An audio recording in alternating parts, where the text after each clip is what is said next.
ഈ സൺഡേ ചിക്കനും ബീഫും കറിയൊക്കെ ഒരു പ്രത്യേകതയാണല്ലേ. നമ്മളുടെയൊക്കെ വീട്ടിൽ ഈ സൺഡേ മാത്രമേ ഇങ്ങനെ ഇവരെയൊക്കെ കാണാനുള്ളൂ. കുഞ്ഞുനാളിൽ ഈ ദിവസങ്ങളിൽ മാത്രമായിട്ട് വീട്ടിൽ ഗസ്റ്റ് വരുമായിരുന്നു. അവരെ കാണുമ്പോഴേ അന്ന് കല്ലെറിഞ്ഞ് ഓടിക്കാൻ തോന്നും. അതൊക്കെ ഒരു കാലം. നമുക്കിന്നുള്ളത് ബീഫാണ്.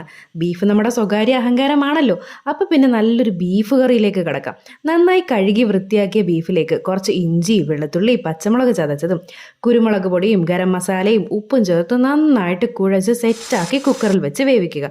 കുക്കർ എടുക്കുമ്പോൾ ഇത്തിരി വലുതായിക്കോട്ടെ, ഇല്ലേ ബീഫിൻ്റെ വെള്ളം പുറത്താകും. എനിക്ക് പറ്റിയ പോലെ നിങ്ങൾക്കും പണി പറ്റല്ലോ. അങ്ങനെ കുക്കറിലൊരു 7-8 വിസിലടിച്ച് പാട്ടുപാടി മാറിയിരിക്കട്ടെ.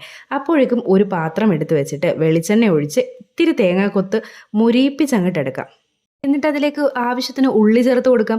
ഞാൻ 2 സവാള എടുത്തുള്ളൂ, ബാക്കിയെല്ലാം കൊച്ചുള്ളിയായിരുന്നു. പിന്നെ അതിനെ അങ്ങോട്ട് ഇളക്കി മറിച്ചെടുക്കണം. ഉള്ളി നന്നായിട്ട് വാടാൻ വേണ്ടിയിട്ട് ആവശ്യത്തിന് ഉപ്പും ചേർത്ത് കൊടുക്കാം.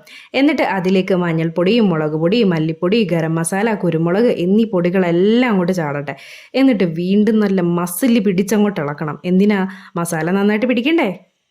പിന്നീട് ആ ബാലൻസ് ഇരുന്ന ഇഞ്ചി വെളുത്തുള്ളി പേസ്റ്റ് നമുക്ക് ഇപ്പോൾ ചേർത്ത് കൊടുക്കാം. അതും ഇളക്കി അങ്ങോട്ട് സെറ്റായാൽ പിന്നെ ഉരുളിയിൽ ചാടാൻ തയ്യാറായി വെന്തിരിക്കുന്ന ബീഫിനെ എടുക്കാം. അങ്ങനെ അവർ ഒന്നിക്കുകയായി സുഹൃത്തുക്കളെ. പിരിയാൻ വയ്യാത്തവഴും അടുത്ത ബീഫും മസാലയും ആവശ്യത്തിന് വെള്ളവും ചേർത്ത് കൊടുക്കണം.